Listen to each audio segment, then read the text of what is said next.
नमस्कार दोस्तों। Ocean network में आपका स्वागत है। मैं हूं ओमकार चौधरी। ये 2 या 3 अगस्त 2019 की बात है।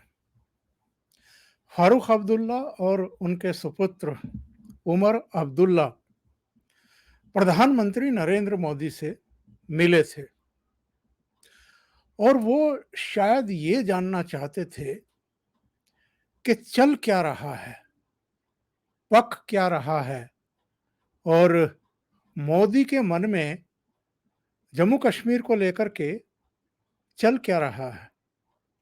क्योंकि तब के गवर्नर सत्यपाल मलिक ने अचानक अमरनाथ यात्रा बीच में रोक दी थी।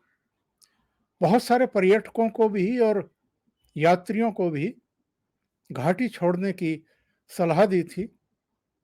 इसके अलावा बहुत बड़े पैमाने पर सुरक्षा बलों का मूवमेंट शुरू हुआ था। काफ़ी केंद्रीय बलों की और कंपनियां जम्मू कश्मीर रवाना कर दी गई थी। तमाम तरह की चर्चाएं थी।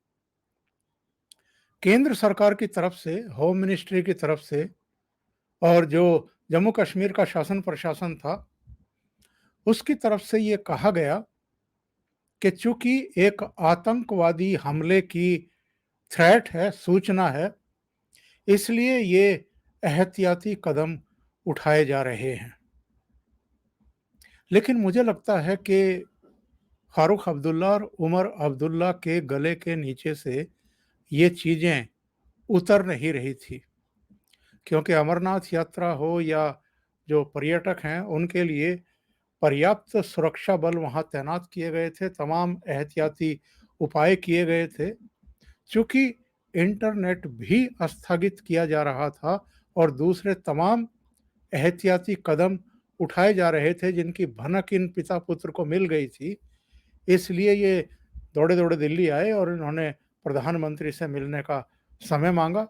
समय मिल भी गया, मुलाकात हो भी गई, लेकिन वो ठन-ठन गोपाल थे, यानी ढाक के वही 3 पात। उनको भनक तक नहीं लगी कि होने क्या जा रहा है। और इसके 2 दिन बाद 5 अगस्त को गृह मंत्री अमित शाह ने जम्मू कश्मीर से 370 हटाने का प्रस्ताव पेश कर दिया। 35 ए को 370 को निष्प्रभावी कर दिया गया और उसके अगले दिन यानी 6 अगस्त को दूसरे सदन में वही प्रक्रिया दोहराई गई और वहां से 370 हटा दिया गया। फारूक अब्दुल्ला को, उमर अब्दुल्ला को, महबूबा मुफ्ती को, अलगाववादी नेताओं को, दूसरे तमाम उन चेहरों को भी जो वहां अपनी बयानबाजी से माहौल खराब कर सकते थे या कानून व्यवस्था का कोई बड़ा प्रश्न बना सकते थे, उनको हिरासत में ले लिया गया। और आप जानते हैं कि अगले 6 महीने और 1 साल तक उनको हिरासत में रखा गया और सब कुछ नॉर्मल हो गया, शांत हो गया, कुछ नहीं हुआ, कोई हिंसा नहीं, कोई पत्थरबाजी नहीं, किसी तरह की कोई एक भी व्यक्ति किसी पुलिस की कार्रवाई में नहीं मारा गया। दूसरा उदाहरण, शरद पवार, जो कि महाराष्ट्र में जो केंद्रीय एजेंसियां हैं, वो अपना काम करती ही रहती हैं और जो भ्रष्ट हैं, जिनके खिलाफ तमाम तरह की शिकायतें हैं, उनके खिलाफ वो सतत प्रक्रिया आगे बढ़ा रही है। तो शरद पवार को भी बीच-बीच में प्रधानमंत्री से मुलाकात करने की और उनके मन की जानने की उत्कंठा पैदा होती है, जिज्ञासा पैदा होती है। और शायद शरद पवार को प्रधानमंत्री नरेंद्र मोदी की जो शख्सियत है, जो काम करने का तौर तरीका है कि पूरी तरीके से जिसको कहते हैं टॉप सीक्रेट, वो गोपनीयता रखते हैं। आखिरी समय तक भी किसी को ये भनक नहीं देते हैं कि क्या फैसला होने वाला है, किसके नाम पर मोहर लगने वाली है या कौन सा बड़ा स्टेप उठाने जा रहे हैं। अभी हाल की बात करें तो राष्ट्रपति पद के लिए कौन चेहरा आएगा, कयासबाजी लगती रह गई और द्रौपदी मुर्मू साहिबा जो है वो उनका नाम अनाउंस हो गया। इसी तरह उपराष्ट्रपति पद के लिए कैप्टन अमरिंदर सिंह से लेकर के और आरिफ मोहम्मद खान और पता नहीं कौन कौन से नाम चल रहे थे, मुख्तार अब्बास नकवी से लेकर के कई नाम हवा में थे, लेकिन चेहरा कौन सामने आया? जगदीप धनखड़। इसी तरह जब उनकी अपनी कैबिनेट का विस्तार हो रहा था, किसी को पता नहीं था कि कौन कौन चेहरे होंगे। आखिरी समय तक भी दिल्ली का जो लुटियन मीडिया है वो केवल कयास लगाता रहा और जब लिस्ट सामने आई तो सब आश्चर्यचकित रह गए। यहां तक कि योगी आदित्यनाथ के मंत्रिमंडल का भी, टिकट बंटवारे का भी, तमाम ऐसे मौके हैं जब वो अपने फैसलों से चौंका देते हैं। अभी ममता बनर्जी ऐसे समय प्रधानमंत्री नरेंद्र मोदी से मुलाकात कर रही हैं जब पश्चिम बंगाल में ईडी ने उनकी कैबिनेट के मंत्री पार्थ चटर्जी को गिरफ्तार किया, उनकी महिला मित्र अर्पिता मुखर्जी को गिरफ्तार किया, उनके ठिकानों से करीब 53 करोड़ का कैश बरामद किया गया है, जब्त किया गया है। 5 किलो सोना, 5 लग्जरी गाड़ियां, इसके अलावा डॉलर करीब करीब 50 लाख कीमत के डॉलर वो बरामद हुए। 20 मोबाइल फोन बरामद हुए। दुनिया भर की प्रॉपर्टी के कागजात और दूसरे दस्तावेज बरामद किए गए हैं। तो ऐसे समय अगर ममता बनर्जी आकर के प्रधानमंत्री नरेंद्र मोदी से मुलाकात कर रही हैं तो तमाम तरह के कयास तो लगाए ही जाएंगे। और ये जरा ध्यान देने योग्य बात है कि जब पश्चिम बंगाल में ईडी अपना काम कर रही थी तो ममता बनर्जी पूरी तरीके से खामोशी अख्तियार किए हुए थी, चुप्पी साधे हुए थी, चूं तक नहीं बोल रही थी। और जो ममता बनर्जी नवाब मलिक की गिरफ्तारी के बाद वहां के मुख्यमंत्री उद्धव ठाकरे और एनसीपी चीफ शरद पवार को ये सीख दे रही थी कि नवाब मलिक का मंत्री पद से इस्तीफा लेने की जरूरत नहीं है, यानी केंद्र के दबाव में आने की जरूरत नहीं है, उन ममता बनर्जी को अपने ही मंत्री पार्थ चटर्जी से इस्तीफा लेना पड़ा, बल्कि कहना चाहिए कि उनको बर्खास्त करना पड़ा। उनको पार्टी के भी सारे पदों से हटाना पड़ा। क्यों किया ममता बनर्जी ने ऐसा? क्योंकि उन पर जन दबाव भी था, अगर कोई है तो नैतिक दबाव भी था।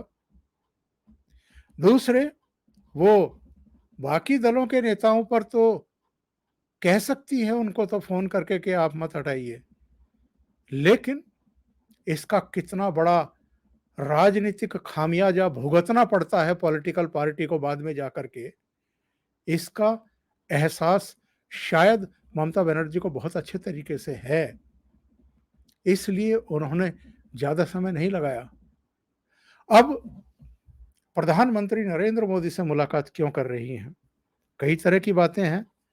कहा जा रहा है कि वो 4 दिन की दिल्ली यात्रा पर आई हैं, प्रधानमंत्री से भी उनको मिलना था, राष्ट्रपति द्रौपदी मुर्मू जी से भी मिलना है, इसके अलावा नीति आयोग की बैठक में भाग लेना है। संसद का सत्र चल रहा है, लिहाजा जो उनकी पार्टी के सांसद हैं उनकी मीटिंग लेनी है। इसके अलावा केंद्रीय कक्ष में, सेंट्रल हॉल में जो गैर कांग्रेसी पार्टियों के नेता हैं, सांसद हैं, उनसे कल यानी शनिवार को मुलाकात भी करनी है। यानी उनका व्यस्त कार्यक्रम है। लेकिन प्रधानमंत्री से मुलाकात को लेकर के चर्चा इसलिए तूल पकड़ गई है कि एक तो पश्चिम बंगाल में इस समय ईडी ने शिकंजा कसा हुआ है। इनके मंत्री को और उसकी महिला मित्र को गिरफ्तार किए हुए है। अभी उनकी हिरासत की अवधि और बढ़ गई है कोर्ट के आदेश से। उनसे लगातार पूछताछ हो रही है और कहा यह भी जा रहा है कि जो 53-54 करोड़ रुपया कैश बरामद हुआ है, ये तो पार्टी का है। पार्थ चटर्जी ने भी जो कुछ कहा है, अगर वो सही है, जो ईडी के अधिकारियों से उसकी बातचीत हुई है, जो इंट्रोगेशन में निकल कर सामने आया है, तो बताते हैं पार्थ चटर्जी ने ये कह दिया है कि ये कैश तो पार्टी का है, वो तो सिर्फ इसके कस्टोडियन थे और एक ऐसी जगह तलाश की गई थी कैश रखने के लिए जिस पर किसी का शक ना जाए, इसलिए उन्होंने अर्पिता मुखर्जी का घर चुना था। और ये तो एक घर नहीं, 2 घरों से मिला है। एक घर से करीब 21 करोड़ और दूसरे घर से करीब 29-30 करोड़ रुपया, उससे कुछ ज्यादा मिला है। तो ऐसे में ये सवाल खड़े हो रहे हैं कि ममता बनर्जी क्या प्रधानमंत्री से कोई फेवर चाहती हैं या उनका मूड भांपना चाहती हैं कि आगे उनके और खतरनाक इरादे तो नहीं हैं, उनकी एजेंसियों के की जो हिट लिस्ट है उसमें कोई और तो नहीं है। और शायद अभिषेक मुखर्जी को लेकर के, अभिषेक बनर्जी को लेकर के, उनकी पत्नी को लेकर के वो चिंतित हों, क्योंकि ईडी की जांच खनन मामले को लेकर के अभिषेक के खिलाफ, उनकी पत्नी को के खिलाफ भी लगातार आगे बढ़ रही है। वो लगातार उनको पूछताछ के लिए बुलाती रही है। तो ये जो अलग अलग विरोधी दलों के नेता समय समय पर आकर के प्रधानमंत्री के मूड को भांपने की कोशिश करते हैं, इनको तो कोई कामयाबी मिलने वाली है नहीं, क्योंकि प्रधानमंत्री बेहद गोपनीयता बरतते हुए अपना काम करते हैं, जो भी करना है। और जिस तरह का एक माहौल इस समय पूरे देश में क्रिएट हो गया है, जिस तरह के संकेत और संदेश गए हैं, महाराष्ट्र में भी उद्धव ठाकरे के 2 कैबिनेट मंत्री गिरफ्तार किए थे ईडी ने। इसके अलावा भी वहां कई पर कार्रवाई आगे बढ़ी है, रुकी नहीं है। शरद पवार के जो भी करीबी रिश्तेदार हैं, अजित पवार हो, उनकी बहनें बहनोई हों, उनसे जुड़े हुए कारोबारी हों, उन सब पर कार्रवाइयां हुई हैं, ईडी की भी, आईटी की भी और दूसरी एजेंसियों की भी। इसी तरीके से आप दिल्ली में देख रहे हैं कांग्रेस क्या बवाल मचाए हुए है, क्योंकि नेशनल हेराल्ड, एजेएल और यंग इंडिया कंपनी ने जो घोटाले किए हैं आपस में मिलजुल करके, और कांग्रेस पार्टी के नेताओं ने भी, उस पर अब ईडी का शिकंजा कसा जा चुका है। सोनिया गांधी से 3 दौर की पूछताछ हो चुकी, इसी तरीके से राहुल गांधी से 5 दौर की इंट्रोगेशन हो चुकी ईडी की, छापे लग चुके हैं 16 ठिकानों पर, दस्तावेज बरामद किए जा चुके हैं। अप्रैल में मल्लिकार्जुन खड़गे और पवन बंसल से इंट्रोगेशन हो चुका है और कल फिर मल्लिकार्जुन खड़गे से इंट्रोगेशन हो चुका है। तो यहां भी एक ऐसा वातावरण बन चुका है कि कभी भी सोनिया गांधी और राहुल गांधी की गिरफ्तारी हो सकती है। जिस तरीके से नवाब मलिक, अनिल देशमुख, पार्थ चटर्जी और कुछ दूसरे लोग गिरफ्तार हुए हैं, इसी तरीके से कांग्रेस पार्टी के शीर्ष नेतृत्व की भी गिरफ्तारी संभव है। और हाल में जब से सुप्रीम कोर्ट ने ये कहा है कि चाहे सम्मन जारी करना हो, चाहे गिरफ्तारियां करनी हो, चाहे जमानत की जो शर्तें हैं वो हो, चाहे सामान जब्त करने की और दूसरी कार्रवाइयां हो, कहीं ईडी मनमानी नहीं कर रही है। 2002 का जो पीएमएलए एक्ट है, 2005 में जो संशोधन हुए, 2018 में जो संशोधन हुए, वो उसके अनुरूप ही कार्रवाई कर रही है, तब से तो पॉलिटिकल जमात में, पॉलिटिकल पार्टियों में हड़कंप की स्थिति है। इन्होंने 100 से ज्यादा याचिकाएं दाखिल कराई थी ईडी को रुकवाने के लिए, लेकिन वो सब चीजें काम आई नहीं। इसलिए बदले की कार्रवाई, बदले की कार्रवाई, बदले की कार्रवाई, इस तरह के आरोप तराशी करके कांग्रेस हंगामा खड़ा करने की कोशिश कर रही है मीडिया के जरिए। लेकिन भले ही ये प्रधानमंत्री पर और गृह मंत्री पर अटैक कर रहे हों, पर लगता नहीं है कि इनको किसी तरह की रिलीफ मिलेगी। ऐसे में जबकि पश्चिम बंगाल में भी, और वो भी हाई कोर्ट के आदेश पर, सीबीआई की जांच हुई थी शिक्षक भर्ती घोटाले की, और फिर बाद में उसमें जब इन्वॉल्वमेंट देखा गया पैसे का, तो ईडी की एंट्री हुई और ईडी ने पार्थ चटर्जी और अर्पिता मुखर्जी को गिरफ्तार किया। तो ऐसे में ममता बनर्जी भले ही ये कह रही हों, ये संकेत दे रही हों कि जो पश्चिम बंगाल से की जो एड रुकी हुई है, मदद रुकी हुई है, वो उनको परस्यू करने के लिए प्रधानमंत्री नरेंद्र मोदी से मिली हैं।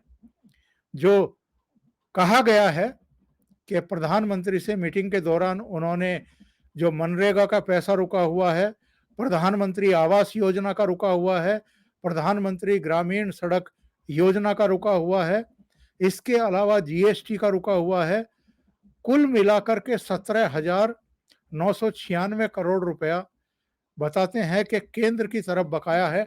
उसके बारे में ममता बनर्जी ने बातचीत की है।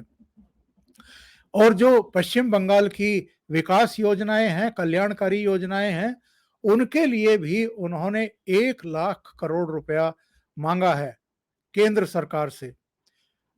मोटे तौर पर तो ये चीजें बताई जा रही हैं, लेकिन जो भारतीय जनता पार्टी के सांसद हैं दिलीप घोष, उनका एक बयान सुबह आया और उन्होंने ये कहा कि जो केंद्र सरकार है, प्रधानमंत्री नरेंद्र मोदी हैं, उनको ममता बनर्जी से मुलाकात करते समय सतर्क रहना चाहिए, क्योंकि ममता बनर्जी ये संकेत देना चाहती हैं प्रधानमंत्री से मुलाकात करके कि जैसे उनकी सेटिंग हो गई है।